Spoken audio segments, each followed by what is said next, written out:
Hey everybody, welcome to Geekoholics Anonymous episode 139. I'm your host Rico, here with my co-host Dane freaking Cody. Dane freaking Cody and I get together once a week, talk about video games, TV, movies, and whatever the hell we like. Last week we had our Game of the Year podcast. This week, just back to a regular episode with some what you've been playing, get into some news and stuff, our public service announcements, and of course, free for all section. Yeah. So, Dane. Yo. Anything exciting or crazy happened to you this past since we last recorded? No, I heard this sad rumor that my podcast host is going to be gone next week because he's a bastard, but... Yeah, I forgot to mention it to you, and now, well, I didn't forget you listeners because it makes sense to announce it today. I'm going on vacation next week, and I kind of forgot about it. Well, I didn't forget about it, but it seemed like it was a lot farther away than it was. And then you were like, oh shit, it's next week. Yeah, so we will be missing an episode next week because I don't think I'll be able to record. I don't think I'll have good enough internet where I'll be at. I might. Yeah. I don't know, but I don't want to make any promises. You're on vacation. Your wife will kill you. I understand. Yeah. So anyway, yeah, we're going to Hawaii for a bit. So hopefully there's no missiles dropped on my head. That would be good to not have happen. Did you heard about that, right? Oh yeah. I think Jesus. Everybody in North America heard about that. I'm like, rad. Like, really? Yeah. Could it at least happen before I go or like after I leave if it's going to happen? On a lighter note, let's talk about video games. Heck yeah. What you been playing, Dane? Well, when my wife is not needing to play some games, and I have access to the PS4, I have been continuing my Assassin's Creed Origins journey. I think, getting closer to the end. I think... Oh, man. It's so hard not to just get sucked into that thing and just lose hours and hours and hours of just investigating the world and checking out these and checking that out. And so, yeah. But I killed my first war elephant. That was pretty epic. Felt like a badass. Oh, nice. Did you get a good weapon from it? No, I just killed the story one. I found where the other two are now. And, oh, yeah, the story one. That's right. Yeah, there's one that's part of the story. Yeah, so there's one that's part of the story, and then there's two. You don't get loot from that one, I don't think. No. So, I've now found where both of them are. I tried to fight the one, but he, whooped my ass so quick. And I was a little bit surprised and not really ready to try and take him on, I don't think, was a better... You're not level cap yet, though, are you? 38. I'm pretty close. So, because level cap's 40 till the new DLC comes out. Yeah, exactly. I don't really know if it's DLC, considering I think they're giving it away to everybody, aren't they? Some of the changes and fixes. Oh, really? And I think the setup mission for the expansion, but. Oh, like the whole new area and stuff is DLC? Yeah. You get it because you have the gold version you're playing. Yeah. Unfortunately, when I switched over to Xbox because I wanted to play it on the X because it was all like elitist wanting the better version in... Graphic snob? Yeah. I just have the regular version. I haven't purchased the season pass. Gotcha. Which I'm not sure if I'm going to do or not because I just don't know if I'd even have time to play it to begin with. Oh, that's fair. Oh, excuse me. Frickin' long days catching up with me here. I've been trying to play that. I'm trying to get through that so that I can start near Automata or Automata or whatever the fuck you want to call it. Because I have that sitting here, but it's wrapped up and it's That was a Christmas present, right? yeah, and it's just sitting there. So my Well, I'm ahead of you on that one. I took it out of the plastic and I've beaten the first boss stage thing and have gotten area? to like, yeah. Fair enough. So yeah, my rule is kind of like, I know that if I put that in my PS4, then there's a good chance that I won't go back to Assassin's Creed Origins, and it's just the whole thing. So I'm like, no, I need to finish Assassin's Creed Origins because I'm really enjoying playing it. Yeah, just I'm not paying sick off, of it. man. I just And you need to finish it before the expansion comes out, or you're gonna keep getting sidetracked. I know. And it's just so hard though, man. Like every time I turn around, like now I'm in an area and there's like Romans and architecture everywhere, and like it's crazy. Like just when I thought like, oh man, I think we're getting into this whole, the story is starting to wind down. I just got a couple of these bastards left to take on, and then like it's this whole other massive area that gets like it's a huge freaking game. Like, and then there's like huge, like I thought like Alexandria was the one really big city in that game. And it is like big, but then you come across this other one later on and it's like, it's almost as big, maybe even bigger than Alexandria. And like, so yeah, so I'm going to have, I don't know, I may have to not completely mainline the story, but I might have to sort of unsidetrack myself and more or less mainline the story because I'm almost level cap anyways, so there's not that much left as far as, you know, the enemies aren't going to be... concentrate on leveling up so you could do those Trials of the Gods and get the gear. See, and that's the thing. I'm only 2 levels away from finishing. Yeah, because right now, not being level 40, I don't know, I think the last trial already ended, and I think another one's going to start soon. Right. So yeah, so I'm thinking if I start to kind of more mainline the story, then by the time I finish the game, I should probably be level 40, and then I'm you know, and then I can go back and do a whole bunch of side stuff once I'm done and I've finished the story. I banged off some side stuff to get from 38 to 40. It didn't take that long. No, so I'm thinking I might do that. It's so hard though, because it's so good. I'm like cruising along and I'm like, well, I'm right here. I may as well just do it while I'm here. I thought I was the one with ADD. Oh, in that game, it's so hard. I see this little like question mark over there. I'm like, that might not be anything, but that might be something really cool. Maybe I should just go check that out. Well, I'm right here. It's so close. I could just may as well. Yeah. And the next thing I know, 2 hours have gone by and I haven't pushed the story forward at all. I haven't even done a single story mission. And you haven't leveled up at all. Man. Yeah, that too. So anyways, so I'm continuing working on that. But then when my wife wakes up and she would like to play Diablo 3 or whatever it is that she's got going on the PS4, I started playing Rise of the Tomb Raider on PC actually. But if you were listening to the podcast a while ago before Christmas, I hooked up my long HDMI cable from my PC to my TV that's in my office. Yeah, you were saying that. And so I started playing Rise of the Tomb Raider on my TV with my controller. Nice. That's pretty sweet. And it is really dope. Now that's the newest one, right? Yeah. That's the newest one. Came out like that's what, a year? That's the one I played on Xbox. It was like in my games of the year that year, but you hadn't played it. I did not, because I had played through.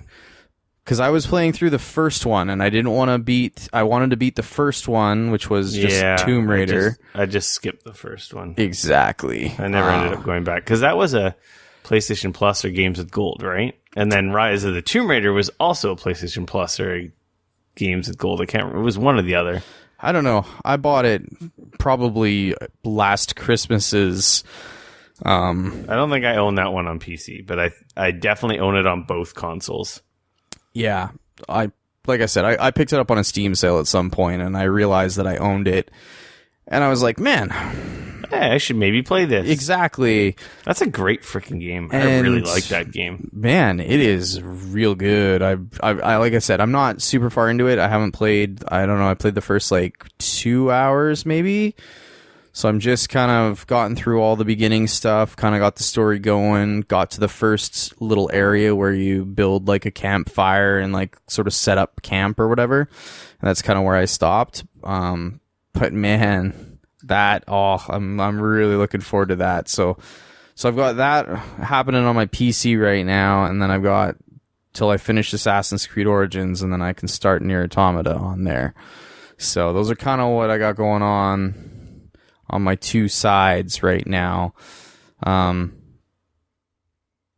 then, of course, it depends on my mood as well. There's, of course, all the other side crap that I get super easily distracted, like, ooh, new character in Smite that they released last week. Cerberus, the three-headed dog from Hell, is now a playable character. Like, that seems really freaking cool. So, maybe I've played a whole bunch of that. And I don't know if you happened to see the Heroes of the Storm release announcement that they did. Yeah, Heroes of the Storm right now, they just dropped the freaking, what is it called? It's like super anime-esque Heroes of the Storm Heroes of the Mech Storm, and it is freaking sweet. They released like these super awesome anime-style mech outfits for 4 characters, and they released this. I saw that they had announced or dropped the like anime-esque trailer for it. Even. Oh man, that anime-esque trailer is awesome. Like, so cool. That just made me want them to actually make a full-length like Heroes of the Storm anime. That would be so amazing. Even just like a 20-minute episode would be so cool. So anyway, so needless to say, I may or may not have played a whole bunch of Heroes of the Storm because that's how that works. So yeah, those are kind of what I've been playing. I don't have too much to say about Rise of the Tomb Raider yet. It's like I said, I'm just kind of getting into it, getting a feel for it. It seems very similar to the last Tomb Raider in a good way. I like what they've done. Some of the really cool things that I really like that they did was the idea that she's a little bit rusty with some of the like languages and stuff. So like when you try to like work through some of her like Greek, you can actually like level up her Greek so that she can read Greek better, so you can get more out of the various like things as you go, and the runes and tablets. Yeah, like that I thought was a really cool touch, because it's like, I feel like so many games you're just like, yeah, I'm this super awesome character and I can just read every language that I come across, and and obviously, like, I guess if you're a Tomb Raider, you're probably fluent in, maybe Greek and some of these other ancient languages. But I just thought it was like kind of a neat idea that she kind of stumbles around through it a bit, but then like as you continue to do it, it levels up as you go, and she kind of gets better at it and sort of figures it out a bit more and stuff. I thought that was pretty cool. And yeah, and so far it's a beautiful game. Of course, I'm running it on my PC and it runs really well. I'm actually really impressed with, like, it is gorgeous and it runs really well. So yeah, that's what I've been playing. I really like that game. Yeah. I've been playing a bunch of stuff. I see that. It looks like you got some beta stuff in here. You got some other stuff in here. Besides my token Destiny 2 addiction. Yeah. I don't know how to talk about it anymore. I'm playing that every other chance I get. Actually, I've been playing my Super NES Mini a bit, but I'm going to talk about that in our free-for-all. Nice. But I tried getting over it. Did you get over it? No. Oh. But I might be over the game. I don't know. Getting over it with Bennett Foddy. This is that weird, got really popular recently with streamers. It's it's developed by the creator of QWOP. If you remember QWOP. Oh, I remember hearing about this. Ridiculous. It's a 2D side-scrolling game where you control just a runner. Right. And different keys on your keyboard control his feet, ankles, knees, and thighs all independently for each leg. This is one of those games that has an absolutely horrible control scheme, and you're fighting the controls the whole time, isn't it? Yeah, because your brain just doesn't get how to make it go, and then magically you hit a rhythm, and all of a sudden it works. But for the most part, it looks like your guy falls over and is having a seizure because the legs aren't doing what you want it to do. Like QWOP is quite silly. Anyway, this is like I don't know if this is the next game or just a game developed by the guy who did QWOP. And it's quite weird. It's you play as a dude in a bucket with like a pickaxe. I guess it's a pickaxe or like a axe of some sort. A climbing axe? I don't know, it's not even really a climbing axe. Okay. I guess you could say it is. It looks more like a sledgehammer almost. And you control it with your mouse. All right. So, yeah, like as you swing your mouse around, he holds onto it with two hands, and you know, if say you do like a circle with your mouse, he'll like swing it around in a circle, and as it hits the ground or items, it will, you know, propel him using strange physics. Okay. Well, I guess they're not really strange physics around the stage, and as the title implies, getting over it, you're trying to climb over stuff. I see. And it's weird to get a grasp on. Like, say you can do like a weird circle motion, and he'll like kind of like swing the axe around and then grab something and pull himself, grab and pull. But depending on the environment, it just might not do anything, right? Because there's nothing for it to hook onto and pull you forward. Right, okay. And then you could like, say, go up with the mouse and then go down with the mouse, and he'll like kind of pogo, like push it straight down. Try like, to get it like some momentum almost. You're controlling the tip of the axe. So as you move it around, it'll either like pull it towards his body or away from his body, above his head. But he's always holding it with two hands, and you're basically kind of like pulling the end of this axe, right, with the mouse. Right. But you know, if you pull it, it doesn't like pull him along too. It just controls how it moves. So, for example, if you went down towards the ground, like a from an up to down motion without hitting anything with the axe, he'd almost like pogo straight up in the air. So if you did it on an angle, you could pogo hop across the environment, right? Right. But what'll happen is you'll come against this cliff, and there'll be like rocks jutting out and branches and sticks and stuff, and it's not like even. And you know, you kind of hook onto it and then like move the mouse down and pull yourself up, and you'll go flying through the air. And then you got to kind of catch another ledge that juts out. And meanwhile, it's awkward to control, but kind of when you kind of get it, it really works. Okay. Like you can beat, like there's speed runs of this game. You can beat this game. It's incredibly frustrating. You can beat this game in 2.5 minutes.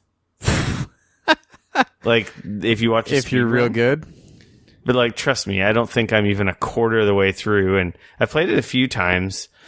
Is it randomly generated, or is it the same every time? It's a set world. Okay. And meanwhile, while you're doing it, the announcer is like giving you quotes and stuff like that, and saying different quips about when you fail or screw up. It's like, oh man. Oh, you really lost a lot of progress there. That's too bad. Oh. So it's like having a really awkward little brother like sitting there. Yeah, and like, but it's not always talking, and then as you progress, then it starts having like these weird, like, I don't know, conversations about life and stuff. Oh, weird. And yeah, it's really, I don't know. I didn't pay for it. It was part of a Humble Bundle. It wasn't technically part of a Humble Bundle. They published it. It's part of the Humble Vault. So if you're a Humble Bundle monthly subscriber, there's a bunch of DRM free games in that vault. Gotcha. And this happened to be one of those games it's called the Humble Monthly Trove. So on top of that $12 a month and the tons of PC games you get, there's a bunch of DRM free games in here, like Torchlight 2, Geez, what else? There's a bunch of stuff in here, like Alan Wake. Oh, wow. Amnesia, Limbo, Gone Home. Very cool. There's a bunch of games. I'm like, these are just a few. Are you having fun playing it, though? It's kind of fun. Once you get into... when you get into the rhythm, it's fun, but then there's like some new sections that are very difficult, and I'm not freaking out or overreacting like these people on stream. Like, it's gotten popular because it's they call it's in that category of a rage quit game. Right. So it got really popular on Twitch, that all of a sudden you just throw in your controller to be honest, away. I think it's just people overreacting and, for the clicks and the views. I don't think it's that infuriating. It's not easy. It's kind of funny. I haven't gone back to it in a while. I'm like, okay, that's what that was about. It's neither here nor there. It's not bad. It's for the price, it was fine. And yeah, I don't get the total how everyone's been going crazy for it. It I don't know. It's different. If you want something different and challenging, yeah. Or if you just want to see what this game is about, just look up Getting Over It speedrun and watch someone beat it in like 2 minutes. And then when you try it, it'll make you all the more angry that you can't do it that way. Actually, I should find the video I have of it and link it into our show notes, because the ending of that video is so perfect. Oh, really? Yeah, I think it's worth watching just because of the ending. I played a bunch more Dead Cells. Oh, how's that coming along? Freaking rad. You're starting to like it even more and more? Oh, I liked it instantly when I started playing it, like during the holiday break. But now that I've played it more and gotten used to it, yeah, that's a sweet ass game. I think I described it already last time I talked about it. It's Castlevania-esque roguelike. Shares a lot in common with Rogue Legacy. The stages, or in quotation, castle, is randomized. Right, yeah. And as you play through, you collect cells, hence the title Dead Cells. And as you pass stages, you invest your cells in unlocking new permanent perks or weapon upgrades and whatnot for your character. And there's gold for shops, and you earn perks where you can end up keeping more gold to begin when you, say, die and restart your run. Right. So that you can essentially buy weapons right off the bat to make you a little more powerful. So, like, it's like one of these games, just like Rogue Legacy, where you keep getting better at the earlier sections of the castle, and then you just get farther and farther and farther as you, like, master the enemies. Right. Okay. It has, like, you have 2 weapons. They vary. There's range. There's melee. And then you've also got your, like, special weapons, which are, like, I don't know, like bombs and traps and whatnot. They have all kinds of randomized effects as well. So you'll get a weapon that freezes enemies, or you'll get a sword that happens to shoot arrows up on a 45-degree angle and stuff like that. I'm trying to understand, like, is the game itself randomly generated? So every time it's like kind of new? The sections are always in the same order. So okay. There's the opening part of the game.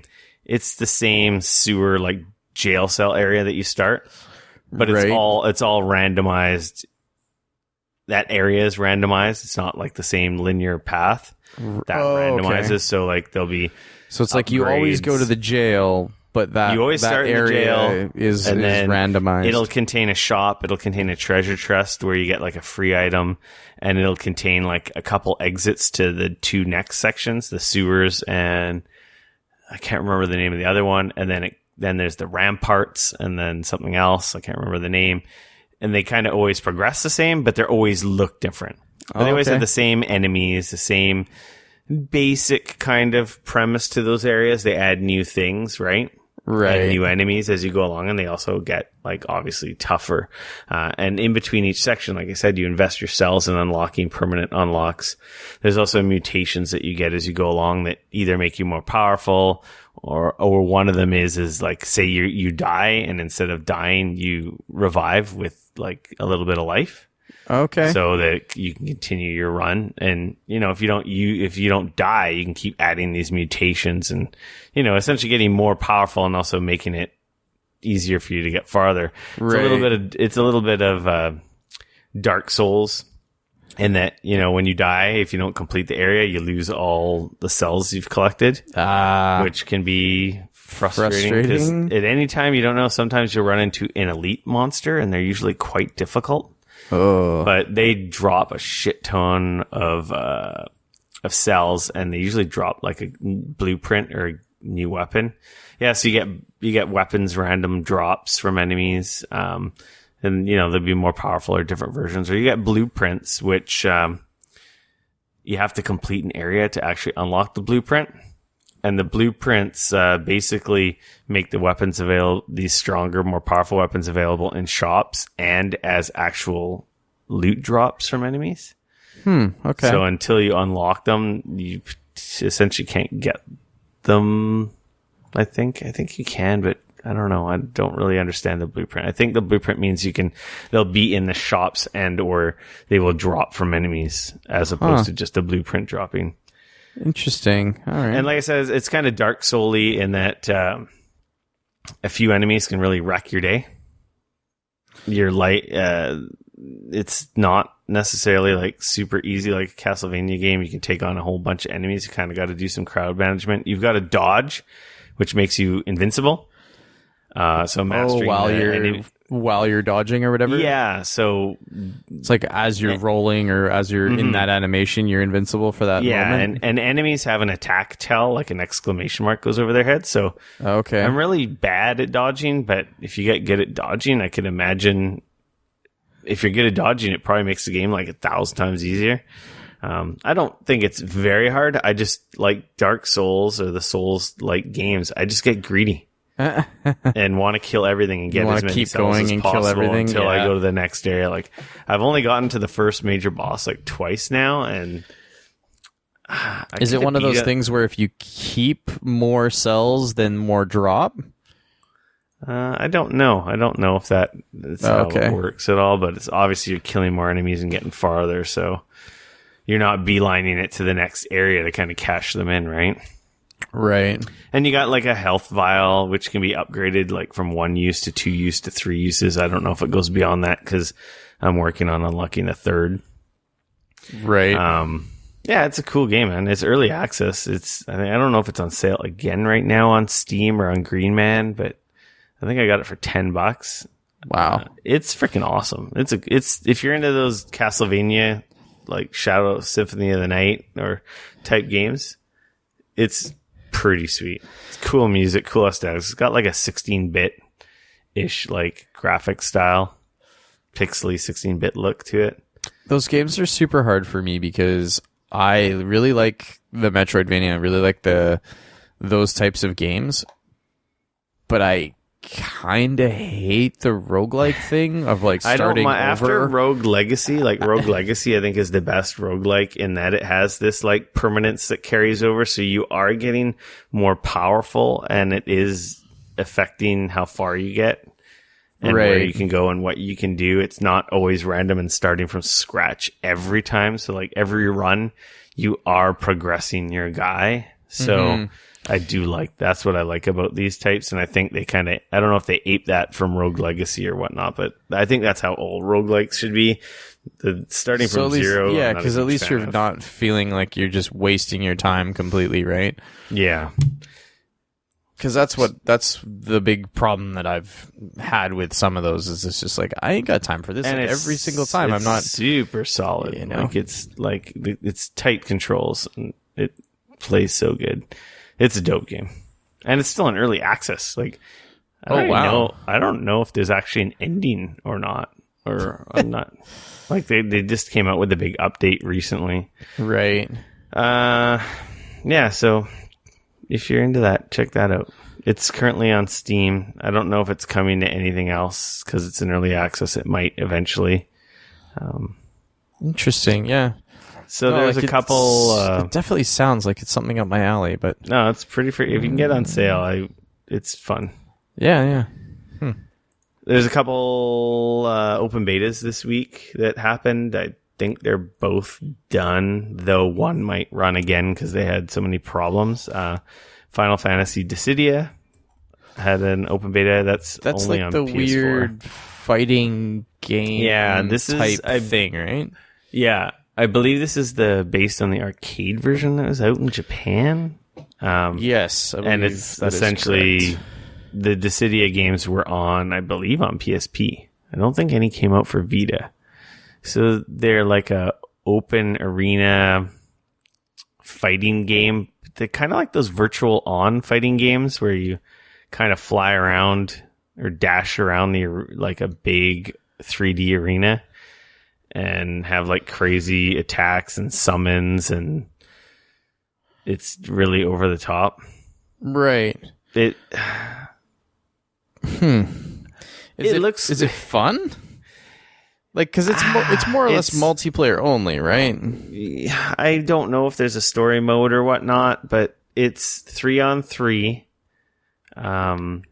It's like I said, it's Final Fantasy characters, so it's like you have like Cloud and Squall and all these like well-known Final Fantasy characters through all the different Final Fantasy games through the ages. Lightning, Zidane from Final Fantasy IX, right. Warrior Light from the earliest Final Fantasies, and so forth. And yeah, like, because it looked like like whenever I've another friend of mine posted some video of like that he had kind of got in the beta and was checking it out. And like very pretty, kind of interesting. It's very pretty. But I'm like, what?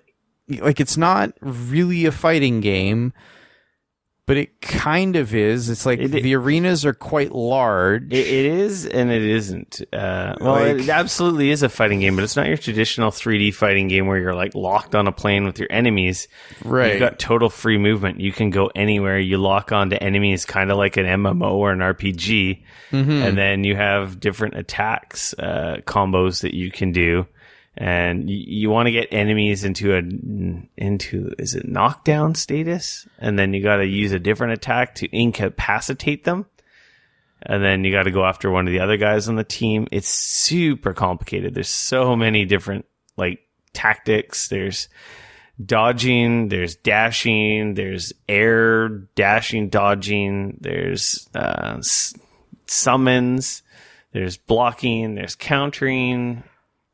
So it sounds like it's fairly. So I went through the tutorial, which dense. there's a lot to it. I went through the tutorial, and then I started playing some like against the computer matches, and it looks really cool.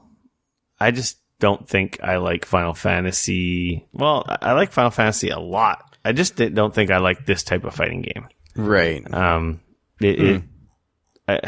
I don't know. I'm sure for the people who like it, it'll do all right, but I don't know. It's kind of weird. I would have rather have seen like a Tekken style or like a Street Fighter style fighting game with these characters, like done by like someone like, the guys that do the Blaze Blue, which make the next game I'm going to talk about. Okay. I don't know. If I see it on sale, I might be tempted to pick it up just because of my Final Fantasy nostalgia, but I honestly did not have a lot of fun playing it. It's super hardcore. It's super niche. It's not easy. It's quite daunting, and I think so. It's going to be one of those games that the people that are going to get into it are going to super get into it. And it's going to have a dedicated little following, and it's going to be. I don't know. It just seems pretty impenetrable. Like it's not easy. It's not a simple game to get into. The other beta I played was the Dragon Ball FighterZ. FighterZ? Z, whatever. And it comes with, it's from the guys who make the Blaze Blue series. Right. Namco, I think Namco Bandai are publishing it. It's a 2D fighter, 3-on-3 in the vein of like a Marvel vs. Capcom. Super over the top attacks, crazy animations, supers and so forth, but in the Dragon Ball Z universe, of course. I never watched the show, so I don't have a connection to it that way. That's funny. It is also very complicated, but it is not complicated at the same time. It has counters and air stuff, air recovery, all those crazy things that Dissidia kind of had, but it just, I don't know, it just seemed easier.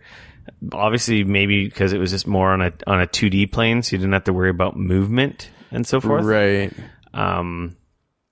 I thought this game was pretty awesome. I liked it. You heard me talk about it from PAX and E3 liking it, but actually getting to go through the tutorial and learning the systems and like, that's how I did that, and understanding what I'm actually doing.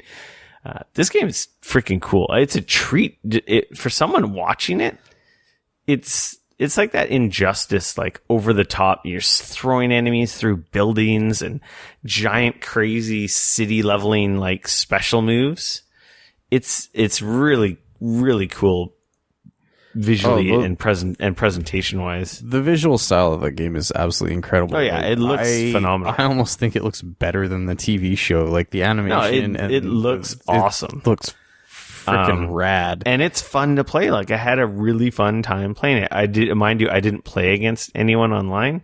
I just played against the computer and stuff. But I had fun playing it, and it looks freaking amazing. Like it'll be a lot of fun actually with someone else or some of my buddies when they come over to pop this in.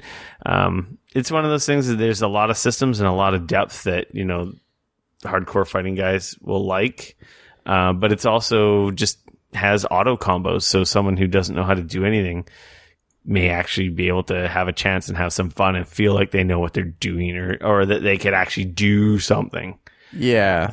I really liked what I played, and I'm pretty sure I'm going to pre-order this game. I don't know. I might resist and wait for a sale, but I really liked what I played. That's more cool. Up my alley, but I'm a Street Fighter guy. Like we've been over this before, right? Huge Street Fighter fan for sure. Speaking of Street Fighter, the Street Fighter V Arcade Edition came out on Tuesday. So if you had the original game, which I had, it was essentially you got the Arcade Edition upgrades, the new modes, the new story mode or new arcade mode, all the whole overhaul of the game in general, the new V trigger moves, all that is included. If you bought the game just now and bought this arcade edition, you basically, the difference is that you get the season 1 and the season 2 characters that you could have got with the season pass for Street Fighter V, or that you could unlock with fight money, obviously, right? That was a big thing with Street Fighter V. They're like, oh, it's just going to be this evolving platform. You don't ever have to go out and buy another game. You can earn the currency, unlock the characters, though, you know, that treadmill of unlocking currency is quite the grind.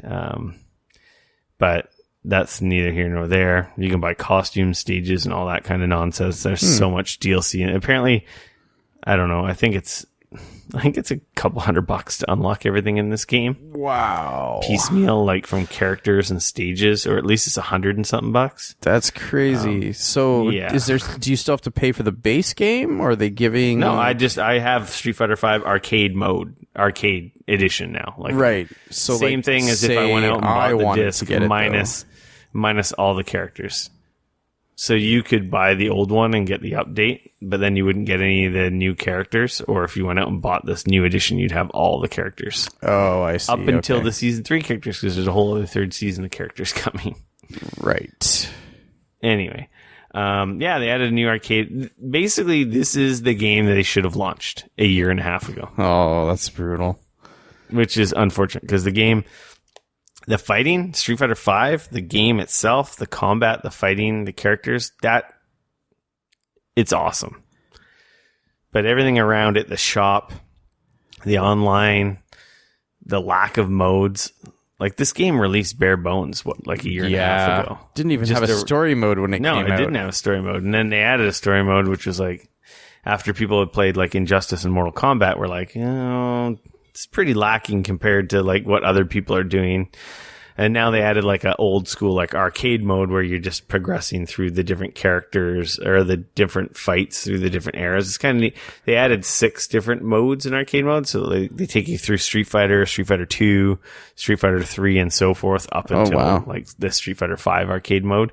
And those are like, you go through, fight Balrog, Vega, and then like, M. Bison at the end of Street Fighter 2. Which is fine, and it's a nice addition. Gives you something to do. The visual overhaul and flair they've added to the game is like really pretty. the loading scenes, like Ken versus whatever, they look so cool.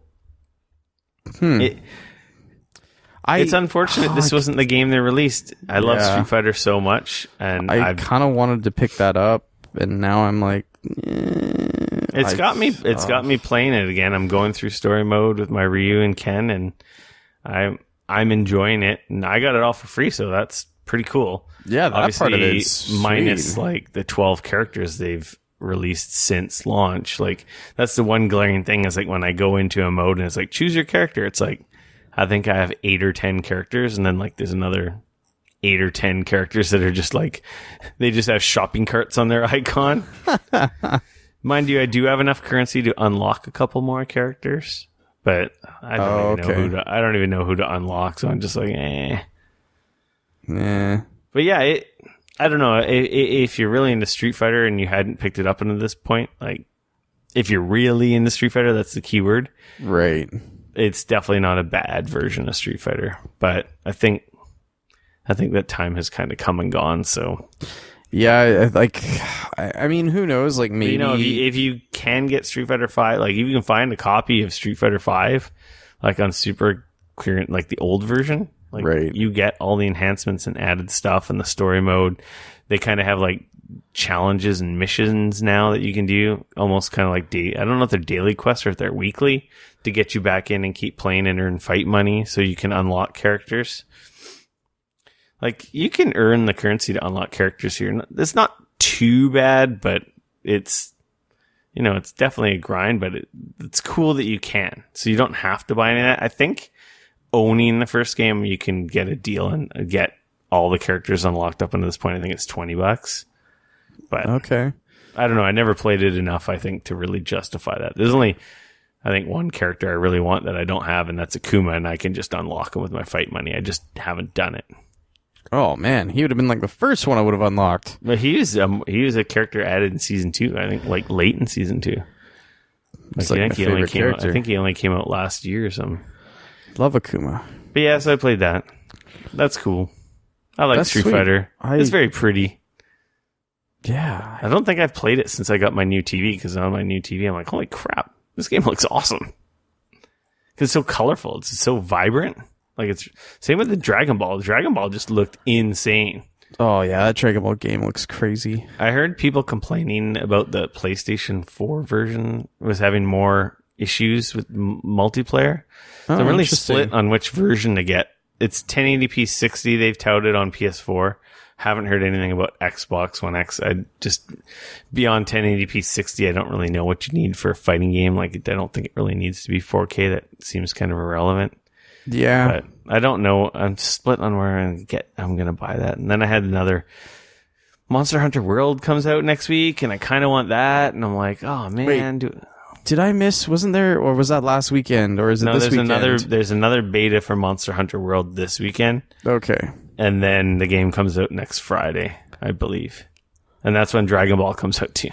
Because, like, I kind of want to... I don't want another crack at that. I want that beta. I want to buy Monster Hunter World. I just don't know what system to buy it on. I feel like it's a PS4 game. It's a PlayStation game heritage-wise. It has a bigger community, I assume, on PlayStation. But, of course, the X version, they were saying, has HDR, and it might run better. But that's where I'm kind of like, oh, do I get it on Xbox, or do I get it there? Do I care about the community? Am I even going to play this game enough to justify getting it? I don't know. I didn't even play the beta just because I didn't have much time. I know. And I definitely won't be able to play the beta this weekend because I friggin' won't be here. I'm kind of wanting to try the beta again because, like, I was so on the fence about that game. Okay, well, here's your mission if you choose to accept it. Is to play more of the beta and play see the beta if they've fixed some of that stuff. Play the beta, and if you're going to buy it on PS4, then let me know, because then I'll get it on PS4. Or if you don't like it enough, then I might just wait until it goes on sale or something. Yeah, it's like, it's one of those things where I really want to... It's a huge game. Like, it's a huge time sink. It's one of those games that you could commitment easily, as well, right? Like, I know, drop a lot of time. I just feel like if I'm going to get it, I have to make a decision because I got to take advantage of the discount on Amazon Prime, right? Yeah. Oh yeah, I didn't even think about it that way. Pick it up on Amazon Prime. Well, I'm glad I got to play Dissidia though through the beta, because that helped me make the decision that I wasn't going to pick that up. Right, just that one's a your cup of definite. tea. I'm gonna wait on more reviews. I'm pretty sure it's gonna be. I think it's gonna be a solid 7 plus or minus. It might be a little decisive game, and I think that one I might wait for a sale if I pick it up at all. Right. Yeah, that makes sense. Like, the fun wasn't immediately apparent. Like, I was having way more fun with Street Fighter and obviously with Dragon Ball.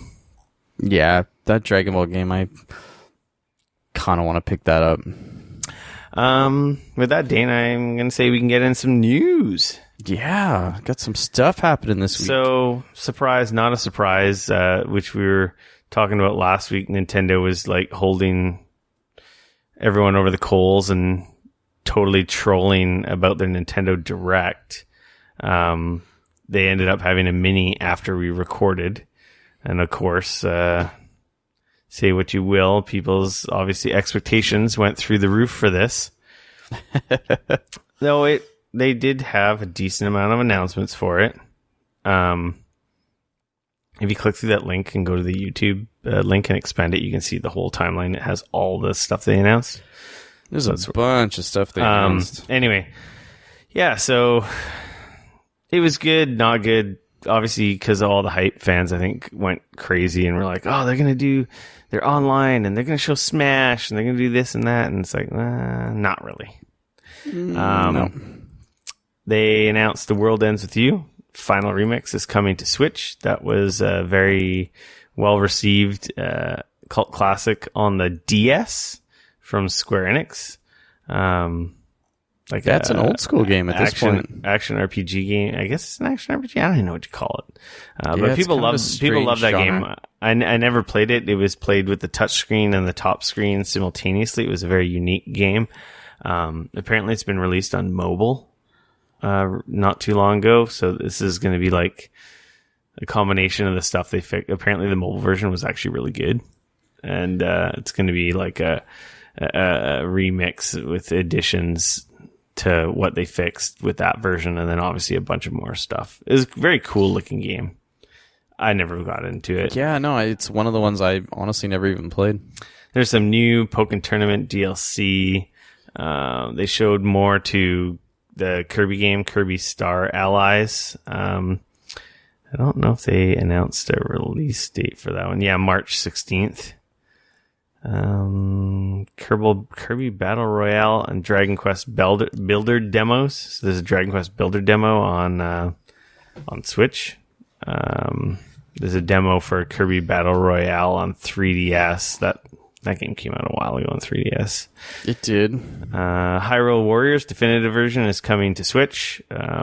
So if you missed it on the Wii U, you'll have an opportunity to play that. That's spring? Did they say spring? I gotta go back. I can't see what it says here. I think it said spring 2008. Yeah, no actual date, just spring. That's cool. I never got it on Wii U. I doubt I'll get it on Switch. I think the coolest announcement they had, in my opinion, that I'm most excited about is Mario Tennis Aces. It's coming out this spring. So a new version of Mario Tennis with like a single player campaign and like quest mode, like with missions and like bosses and mini games. That looks freaking cool. That looks awesome. I like the Mario Tennis games. I'm not big into sports games, but they're fun when I find like they're easy to. They're like tennis light, obviously, but they're just fun. And they're fun to mess around with. Over the top, like yeah, totally. Yeah, no, they're good stuff. I definitely enjoy them. They've got Eves 7 or 8. I don't know how. Wise E. I think it's Eves, whatever RPG coming to Switch. Yeah, there's a free update for Super Mario Odyssey coming. What do they call it? Luigi's Balloon World, where it's like a multiplayer mode where you hide the balloon in the world and try and find a balloon that you hide in the world. looks interesting. It's free. Sweet. I find the balloon. Like, yeah, I don't know. SNK Heroines Tag Team Frenzy. It's a SNK like Fatal Fury tag team, but with all like the SNK females. Yeah, looks kind of interesting. It does. It's a fighting game. I'm cool. I already got like 10 going right now, so yeah, it's perfect for you. You can just keep that train rolling, eh? And they also announced the arcade collection. The Neo Geo Art of Fighting 2 is coming to the Switch. Part of those like arcade classics. They have tons of on the Switch.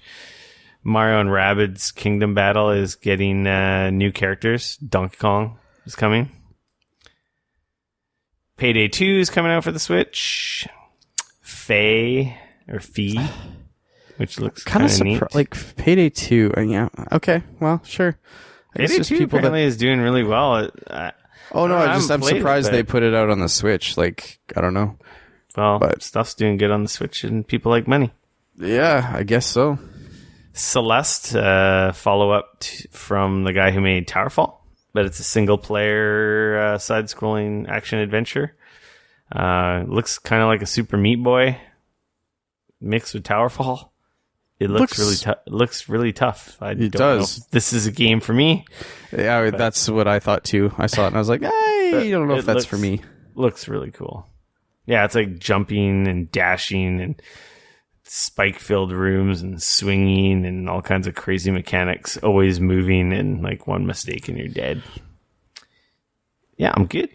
Yeah, no, I'm good. Donkey Kong Country Tropical Freeze is coming out for Switch. Another one that you may have missed on the Wii U, which I think this is great. The Wii U had some awesome games that just didn't get played. That's one of the ones I do own on the Wii U. This is one of the ones a real game I want to play, and it's a good game. I have it on the Wii U, and it's a really good game. I do not, but I might play it on the Switch now. And then if you're into Donkey Kong Country, it's, if you're like, oh, Donkey Kong Country sucks, then it's obviously not for you. And then the big tease announcement that they ended the show or the mini with, like this thing's only 15 minutes, less than 15 minutes long. So you can check it out for yourself. But the big surprise was Dark Souls Remastered, which was totally teased with the image of Chibi Robo holding his hands up in the air on fire, doing the praise the sun pose, but no one really put it together. Like after the mini, everyone's like, "Dope!" They totally anyway. The only thing that downplays this announcement is that it's also coming to PS4 and Xbox. Yeah, which makes sense. I mean, I think the fact of the matter is, though, is that there's probably a bunch of people that maybe never played the first one, and now they can get it on the Switch. And I never beat Dark Souls. I beat 2, and I beat I beat Dark Souls. I beat Dark Souls 1 and 2. You haven't beat Bloodborne. 3. I didn't beat 3, and I didn't beat Demon Souls.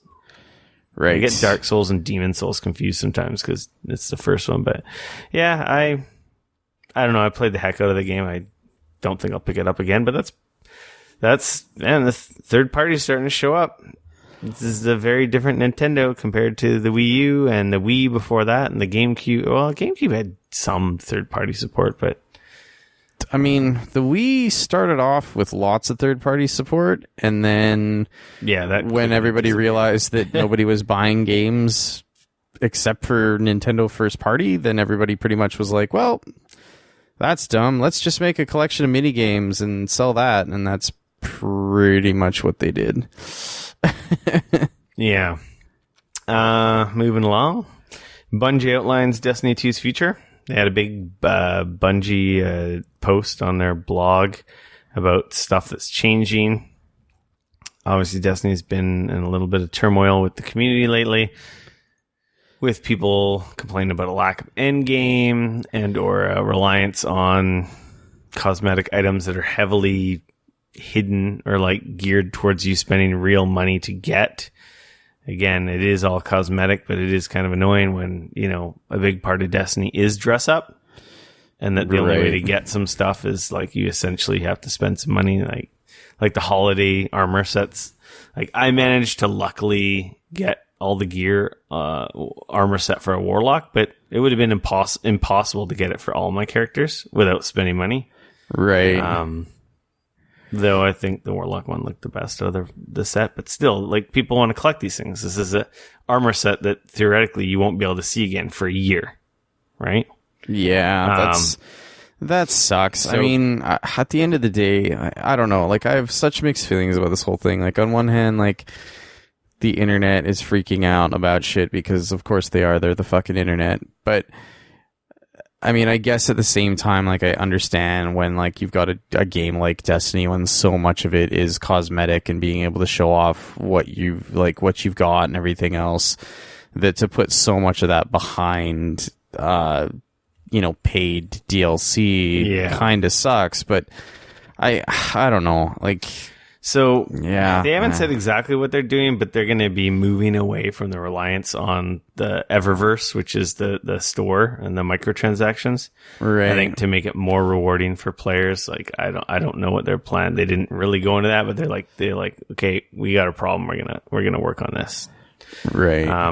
Big things like they have Masterwork armor coming, a strike scoring system, which was in the first game. So it's like we're getting features that were in the first game, which it also pisses people off too. It's like, this was in the first game, like, and that's not you adding something. That's you took something away and now you're giving it back to us. Right.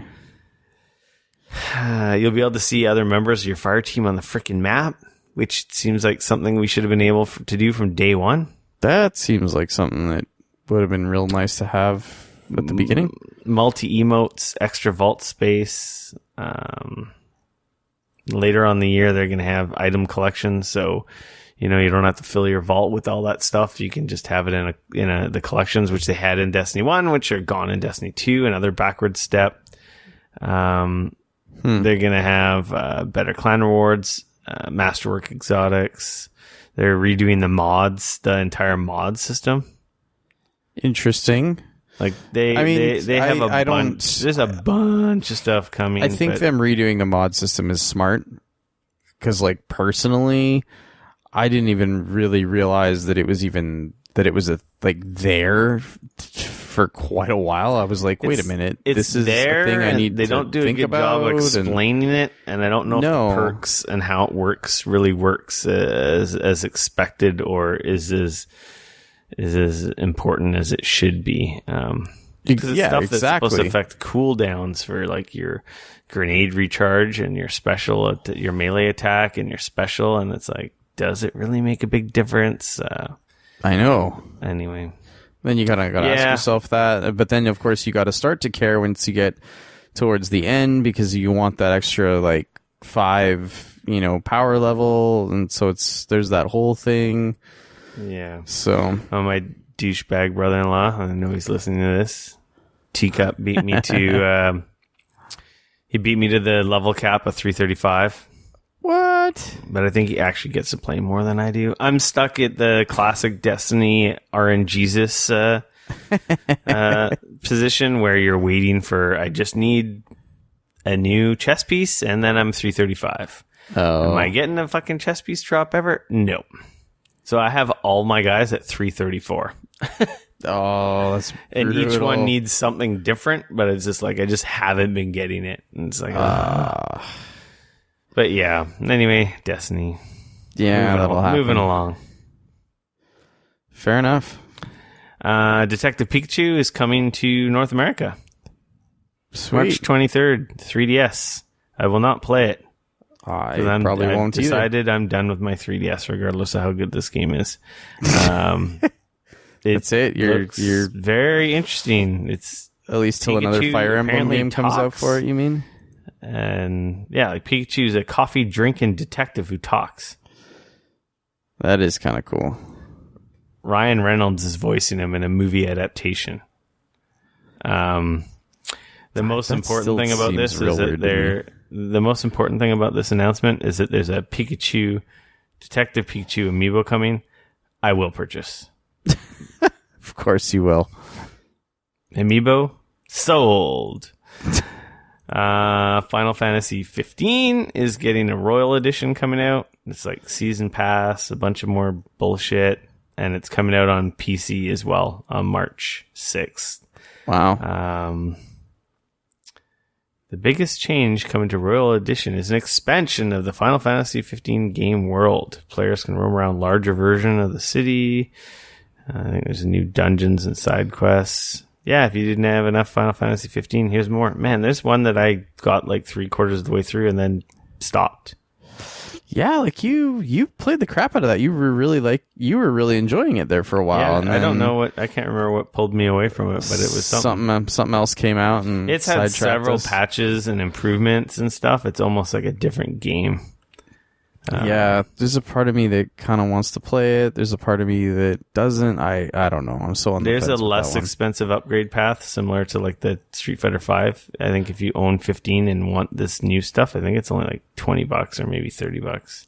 Oh, for me, when it comes to most DLC, except for stuff like Destiny or games like that, where I've beat the game and I'm just waiting to play some more of it. I'm not playing it enough to justify it, so totally. I don't think I will. That's my thing. Like if I pick up Final Fantasy 15, I'll be lucky to finish the actual game itself. Never mind getting into some DLC on top of that.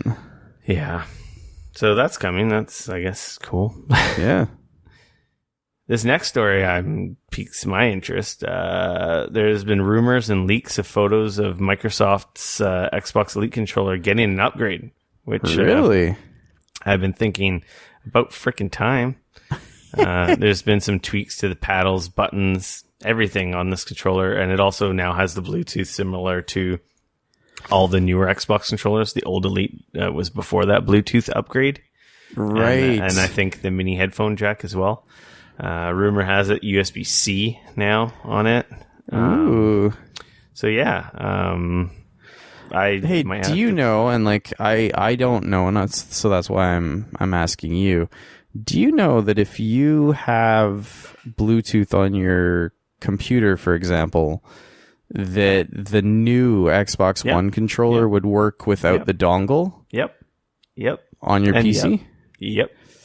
And because that's the only thing that I'm finding right now with my setup. I've got an Xbox One controller, which is great. But you have the old Xbox One controller. But I have I bought two. Like I got one when I first got my Xbox One. Yeah. But like I never need a second controller on my Xbox One, so I've essentially got it plugged into my PC, which is fine. That's how I play my PC games, is with an Xbox One controller. I had a Bluetooth dongle because I do have one of the.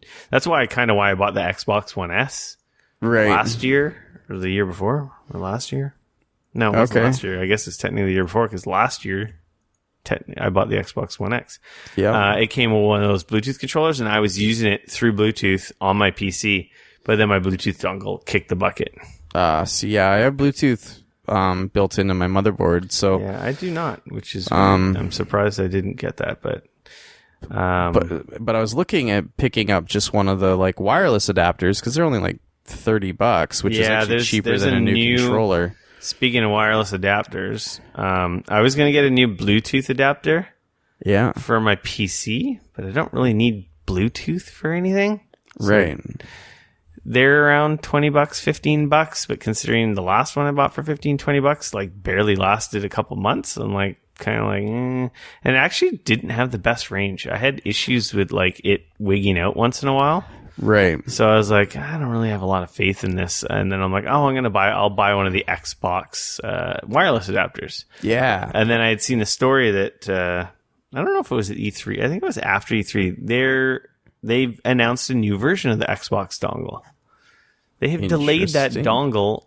They announced it in August. It's releasing, I think, in a week or two. What? So they've made it smaller. Oh, see, I could care less about it. More for like Surface and like to be less unwieldy, sticking out like 3 inches on a laptop. It's a little smaller dongle. Right. And see, like I could care less about that because it's getting plugged into my tower anyways in the back. Like, I don't care if it's smaller or not. Because if there's a newer version of something, I want the new version because I'm just stupid like that. So of course you do. See if I can get the old version that's cheaper, then that's. But that really will work with the Bluetooth controllers or the old ones. So you don't need to buy a new controller. So even the existing that's now. That's what I was thinking, is if I just pick up the dongle, then I don't your have to worry controller about will it. work wirelessly. Yeah. Exactly. Yep. But if you had Bluetooth, you could do it through Bluetooth. I don't know if my Bluetooth was flaking out because the thing, like I said, the thing died. So it completely stopped working. And actually, I don't know if it stopped working or if that it just magically worked and then a Windows 10 update killed it, because after it stopped working and I looked around the internet, it's like, there's no Windows 10 drivers for this. I was like, interesting. It worked just fine for like a couple months and now it doesn't work. Interesting. So it might not have very well been broke. It could have just been Windows broke it on me. Like, thanks, Microsoft. Anyway, yeah. Back to Elite Controller.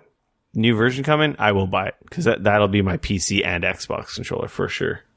Yeah. That's why I didn't buy an old Elite. Like, I've been wanting an Elite. Every time I see it, I'm like, oh.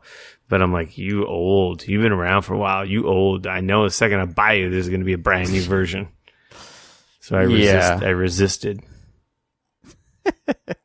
Today, Nintendo had some crazy random announcement totally out of the blue. And what an announcement it was. Nintendo announces Labo. I think that's how you say it. Labo. I didn't watch the video with audio.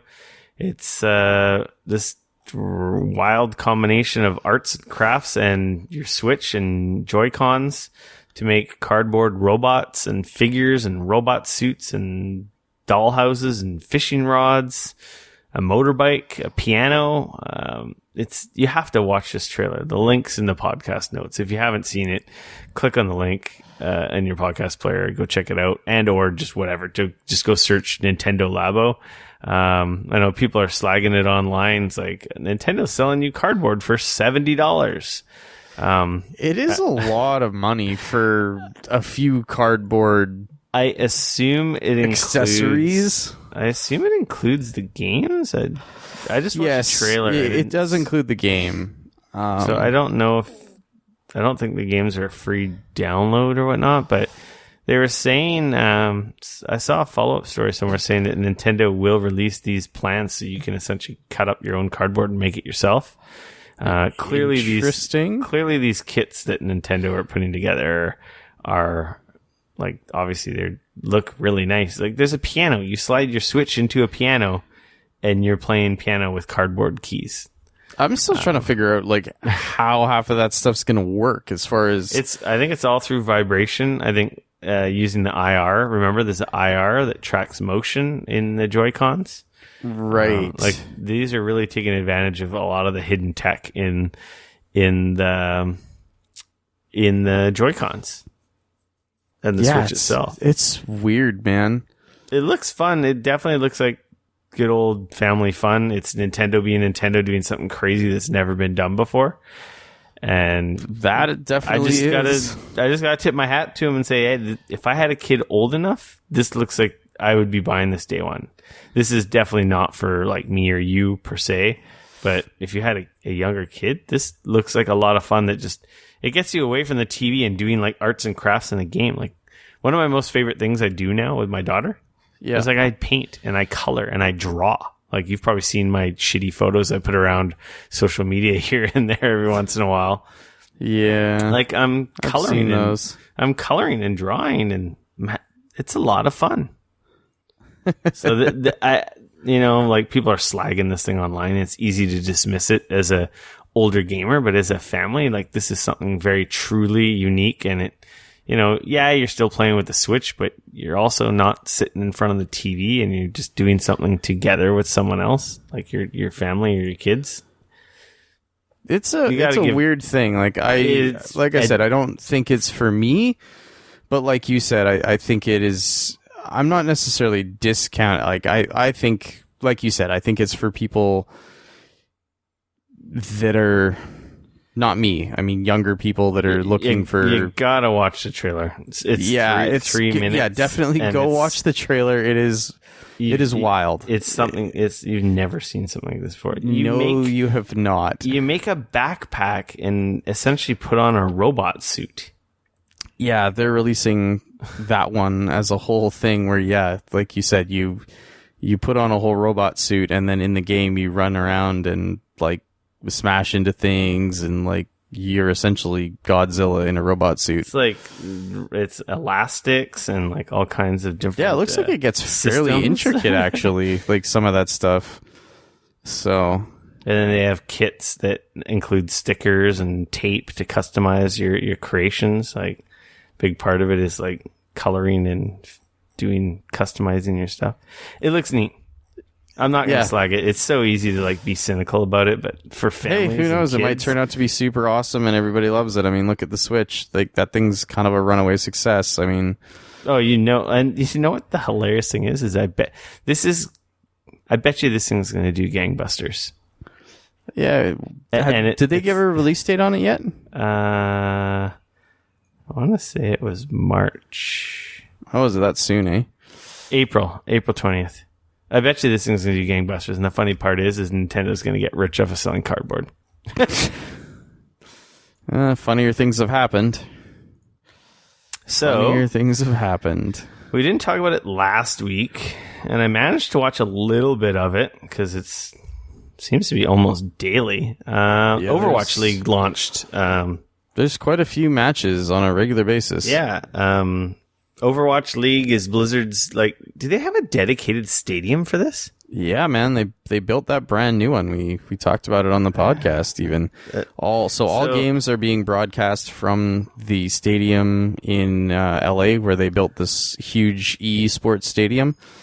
And obviously the finals will be happening there when they do the finals later on this year. But from a production standpoint, it looks fantastic. Totally. The casting seemed really good. The visuals and everything I was witnessing were like, wow, this is super professional esports if I was to do it. Oh, yeah, no, totally. I was super impressed. I honestly don't care for Overwatch anymore that much. But yeah, well, this is... So this is kind of like what I was beginning to sort of touch on a little bit last week. So... You all right? I watch... fell over. No, that was my chair squeaking in the background. So like my wife, she watches Smite with me. And like I said last week, like in a weird way, it's fairly straightforward. You know, kill the towers, kill the other players, and make your way to the Titan, kill him, and that's game over. And it's fairly straightforward the way that the game gets the way the game is shown and things like that. It's fairly easy to follow for somebody who's not super into playing the game necessarily. And so last week I put on the inaugural Overwatch League. It was like the first couple of games on the opening night there. And I was watching it while I was like getting dinner together. And then my wife came home and we watched a little bit while we were eating dinner. And she was just like, what the fuck is going on? and I think that this ultimately is the big issue that I was going to say is like, it's the issue how first person shooter has. Yeah, I think you're right. I think like in a way it's definitely a first-person shooter problem. Yeah, but I think the way part of it is the way they cast. Like when they're casting Overwatch, they're showing most of the feeds from a first-person perspective, which I think is really hard to keep an eye on. Like game, unless you've played the game or know all the characters personally. For someone off the street, you have no idea what's going on. No, and I think that like, I guess my point is like this, like I would love esports to go big and stuff, but I think like watching, you know, my wife be super confused trying to watch what the hell was going on with Overwatch, I realized like that's not a game that is gonna expand outside of the people that play it. And even then I have to wonder, like, is there enough people that want to watch Overwatch all the They had time a to follow-up story this week saying they had 10 million viewers last week. That's like, and that's crazy to me. Like when I watched crazy. when I watched that first game, that there was over 300,000 people watching. This is also the league that we talked about earlier in the year, or last year, because we're in the early new year. Yeah. But last year we talked about it. The big thing of Overwatch League, or the whole Blizzard League, is that they were it's city-based teams. Though Right. Really, none of the players come from any of the cities and No. whatnot. But there's jerseys. You've got like the next game is tomorrow. Dallas Fuel versus the Houston Outlaws.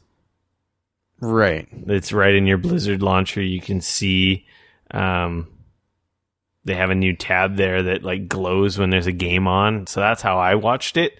I just happened to be launching Destiny. I'm like, hey, what's this big shiny gold glowing fire in the corner here? I was like, Right. oh, it's Overwatch League. And then you click on that and it has all the stats and videos. And obviously if there's a live game going on, it'll just start playing. Right. See, and I was just watching it on Twitch on my TV, which the feed in the Overwatch thing is just the Twitch feed anyways. So, because they made a big deal with Twitch, and they're the official partner of the Twitch paid like a butt ton. Did we talk about that last week? I'm not sure if we did, but they paid a butt ton of that. They paid like $90 million for exclusive broadcasting rights for, was it 2 years or 3 years? 2 years. Yeah. I might be wrong on the 90. It might even be 100, but like, what? Yeah, I can't kind of get over the fact that like I don't know, like for me, like, and clearly maybe like, you know, as somebody who's played a bunch of Overwatch, I really like Overwatch. It's weird. Like I was watching it and like I found it super. There was obviously a ton of stuff going on. It was sort of hard to keep track of what the hell was going on. I think that they need to do a better job of picking two colors for the two teams. Because like I was, are the game, I didn't notice. Are the characters in the game not in the team colors? Well, that's the thing, is they're in their jerseys, right? Like the each team has got their team's jerseys on, no matter what character they're playing. And then they're also highlighted by kind of their team's color, if you will, like when they're casting. But the thing is that like I was watching one game and the opposite team was highlighted in like kind of a baby blue color, which was really hard to see. It was not easy. So I like, honestly, as somebody who was watching, it was easy to get confused as to like which team was which team and which, you know what I mean? And then I watched a second match and the opposite team that I was watching was purple, was the other colored character. Like, I feel like they need to just do like, I don't know, like they just need to pick like two colors that are highlighting, and they need to do a bit of a better job of like showing those, like highlighting those characters on the screen. Mm-hmm. But yeah, I don't know. Like I was hoping, like I was really hoping, like they're putting all this money, like this kind of has the potential to be that esport that kind of pushes past just what a lot of esports are and kind of go a little bit more mainstream. You know, like they've done the big, we built a stadium for this, we want to, you know, like we want to do this right. So I was like, oh, this is great. Like maybe this is finally like kind of outside of Smite, which I don't watch a ton of, but I enjoy it every year. Maybe this will be the other one that I can kind of get into. And then after watching like a match, I was just like, oh my God, this is so disorienting and so much shit's going on. And the way that I wonder if it's cast changed up from when you watched it last week to this week. That's the thing. This stuff adapts so quickly. It's probably changed. Yeah, I'll have to check it out again. Maybe I'll check it out this week. I'm gonna have to watch them because, like, to be honest, I only watched like a couple minutes and was like, wow, this looks really. The production quality is very high. So there's 12 teams. It's an Atlantic Division and Pacific Division. Yeah. Los Angeles has 2 teams.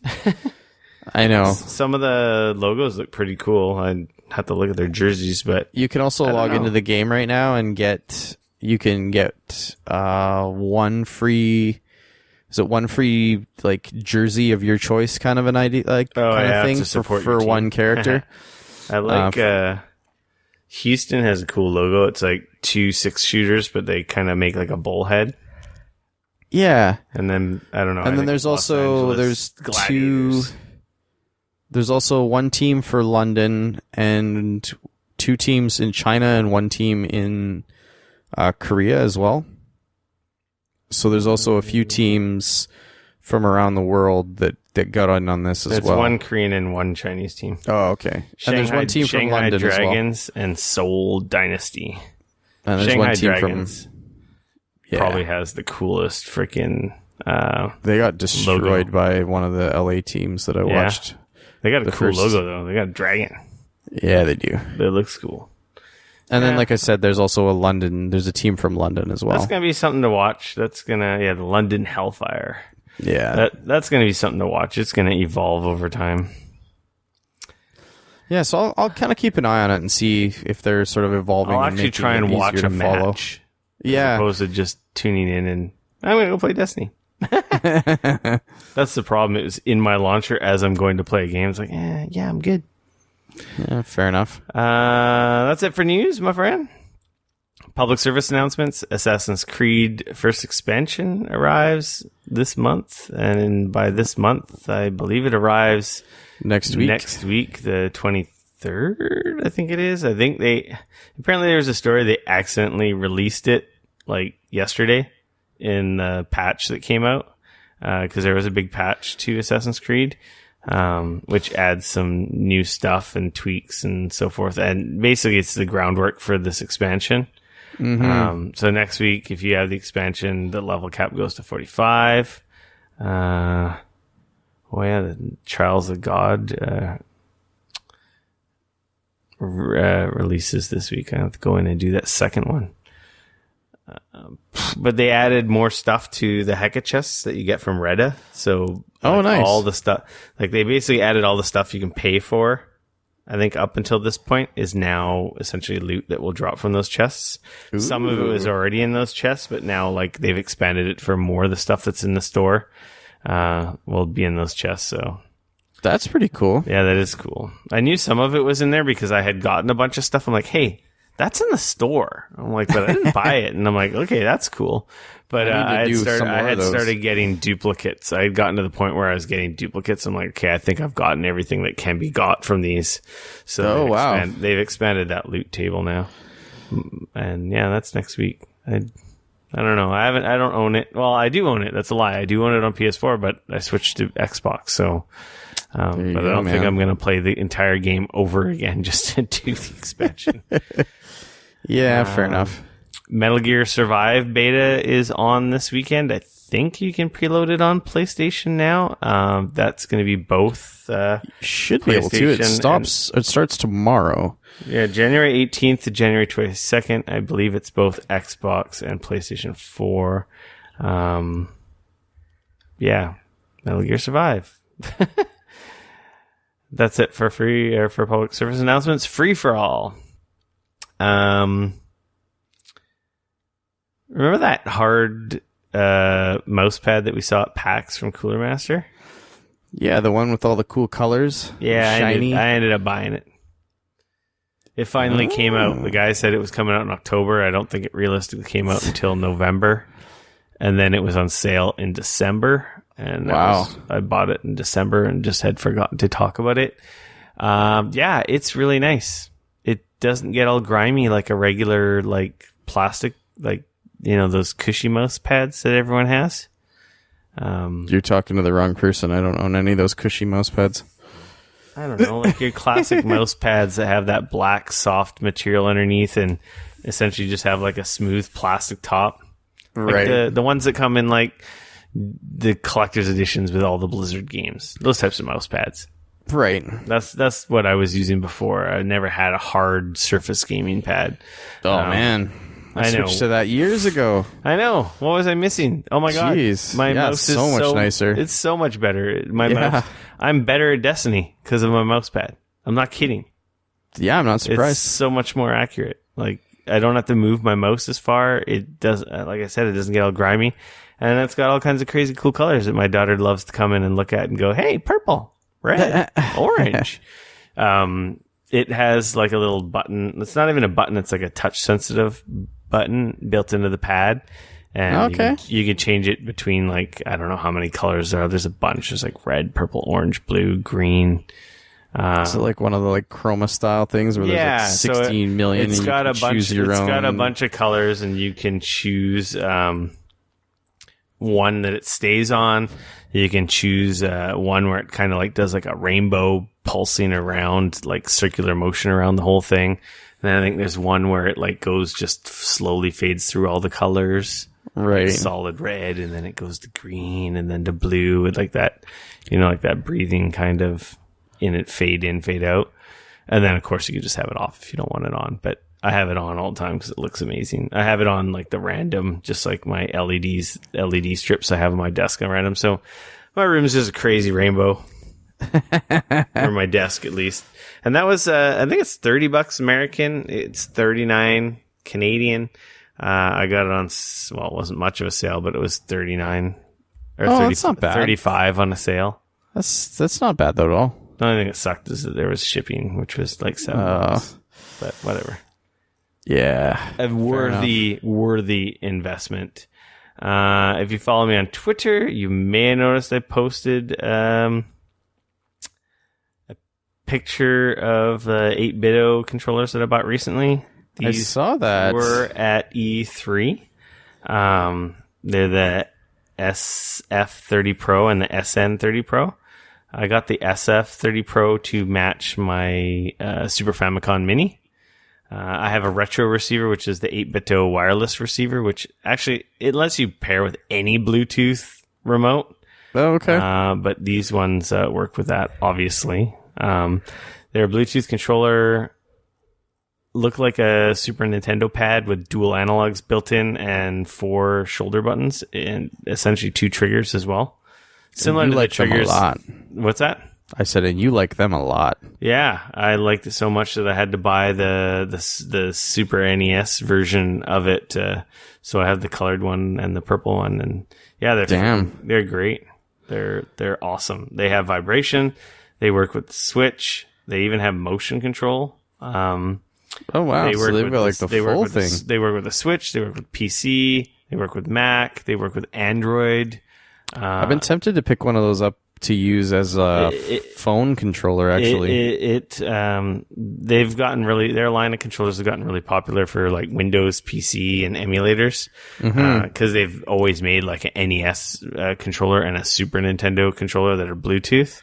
And this is just like the evolution of those controllers.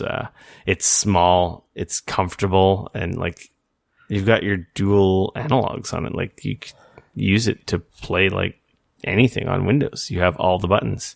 That's sweet. So anyway, I ended up getting the other one. So they're nice. They're really nice. They're not cheap. I think they're $59 American and $69 Canadian. But that's not terrible. It's a little pricey. But yeah, they're pricey, but whatever. But worth it. It was worth it. Well, fair enough. Yeah, and that's it. And we're not going to talk about that today. All right. We'll save it for another time. It's cool. Unless you want to keep going. Do you have anything to add here? I do, actually. Me and my wife checked out Bright on the weekend. Yeah. I know you checked it out earlier. Yeah, after it kind of first came out. The day it came out. Yeah. I really liked that movie. Yeah, I really liked it a lot. It was cool. It has its issues, but it was... Yeah. I really liked it. I thought it was really cool. I liked the universe that they built. I want to see more stories in it. Yeah, I'm pumped that it's going to get a sequel because they left it... Like, they didn't leave it like cliffhanger, like, oh, we need a sequel for Resolution. They resolved the story for that movie, but they did plant some seeds for like the bigger overarching world arc, you know? And I also think that like when the movie first starts, I feel like the relationship between the main characters is a little bit off, like just from an acting perspective. Like they're both sort of trying to figure out where they stand, but by like even a quarter of the way in, I feel like they've kind of gotten past that, like from the acting perspective, and like they were jiving a lot better. But no, I like honestly, I feel like it would actually, like, obviously the cash required to do it justice would be way too high. But man, would that ever make a really fucking cool TV show where like it's just Will Smith and the orc dude rolling like on a weekly, and like it was kind of like a week by week basis where there's like they're doing, you know, they're rolling up on like shit that's going on, and it's almost like a crime drama with like a big, and then you know you could do big overarching stories as the show goes on as well. Like that I feel would be like so good with that universe and those characters. That being said, I'm really happy to hear that they're making a second one. I think the themes of the film are a little bit on the nose for. Yeah, it's a little heavy-handed at times, and yeah. But I think that being said, I really liked it a lot, more so than I thought I would. Actually, yeah. No, I really enjoyed it. I think it's a really cool. Like I said, I want to know so much more about the universe and stuff. I think is a huge part of it for me. Yeah, it's like just this like more about Brights and the Dark Lord and all that stuff. Totally, yeah, and pull out from like the ghetto and see more of the world. Yeah, absolutely. Like they do that one little like blip into sort of the elf, you know, high sort society, of quote unquote, Hollywood essentially, right, or whatever, Beverly Hills, that, you know, is where all the elves live and stuff. But yeah, like how come they're like, obviously they're the way they are because they're badasses and they're, you know, immortals and stuff like that. But just yeah, sort of like I said, finding out more about that universe and finding out more about that world and what's going on in it, and it's super interesting to me, and I loved that weird mix of real world and fantasy, and the way that they mix it together I thought was really good. I really liked it. Yeah, it was a cool flick. Yeah. If you have Netflix, I feel like it's worth a watch. It's definitely, like, it is rated R, so don't, you know, get mad at me because you're like, oh man, that movie was brutal and there was boobies and they swore a lot, and yep, it is a movie, it is rated R, so, you know, there is going to be some of that stuff. So if that bothers you, then it's probably not for you. Cool. That being said, I thought it was great. So. Yeah, it was a cool flick. Yeah. Yeah. So what else we got? I guess some housekeeping. I don't know if you guys heard. Well, obviously, if you listened last week, you heard our new little intro ditty. Yeah, it's real good. The Geeky Beat from a friend of the show at John Bernardo. Super cool. I really like it. We had talked in the past, and I never really followed him up on it. And then, you know, I mentioned I was looking, and he just happened to have a beat lying around and sounded kind of geeky to me. And I'm like, hey, that sounds pretty freaking good. I like it. And yeah, so now we have an intro. So we will be considered pod safe, and I'll be able to get our show on Spotify. No, I don't know that we really need to, but why not? I don't know. Yeah, why not? With it being on a service like that, one day you'll be able to talk to your Google Home or Alexa and just say play Geekoholics, and it'll play. That's a pretty cool idea. So that's part of the reason that we kind of wanted an intro too. So yeah, you can follow him on Twitter at John S. Bernardo. It is linked in if we ever get a different intro, he'll be linked in the intro, the podcast notes. So you can follow up on Twitter if you're looking for beats or music for a podcast. He's done music for a couple other podcasts. His own podcast being one of them. A link to our pasts, I believe, is the name of it. Where he talks to all kinds of people in gaming industry and friends and whatnot of the community, basically about how did they get into gaming and whatnot. It's a pretty cool show. Sweet. I don't know if I think he kind of does seasons, so it might be off right now. Okay. But he's also, I think he's recently had a child. So he's kind of in the same boat as me, time for stuff and side projects is fleeting. So, anyway, yeah, check him out. If you're looking for some musical works, he's definitely down to do some side projects. Yeah, man. I was really impressed. I like it a lot. I think it's cool. I like it too. So with that being said, you can follow me on Twitter, at RickF, no K, RICF. You can always come bug me on Twitter at Dane Cody, at DAYNECODY.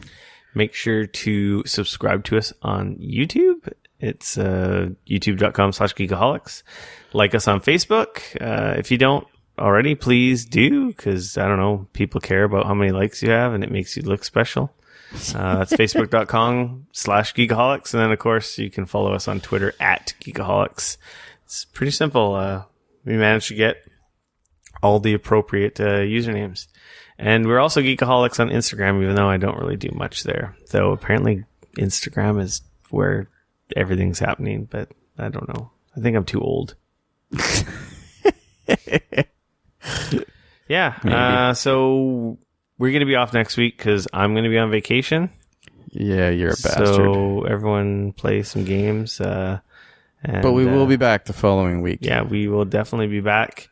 I think what we'll do in our next episode, besides the news, is we'll talk about, I guess, a bunch of the games coming out over the rest of the year and kind of what we're excited about. Little preview, sneak peek for the rest of the year. Obviously, next week is Dragon Ball and Monster Hunter World, which are some pretty huge releases. So, yeah. Be interesting to see how those look like. If any of you guys are picking up Monster Hunter World, let me know on the Twitters, because then help me make a decision what version to get. I'm leaning towards Xbox just because of the power of the Xbox One X. But that could be swayed if I'm actually going to have people to play with on the other console. I was going to say, so yeah. All right. We are out of here. Later. Peace.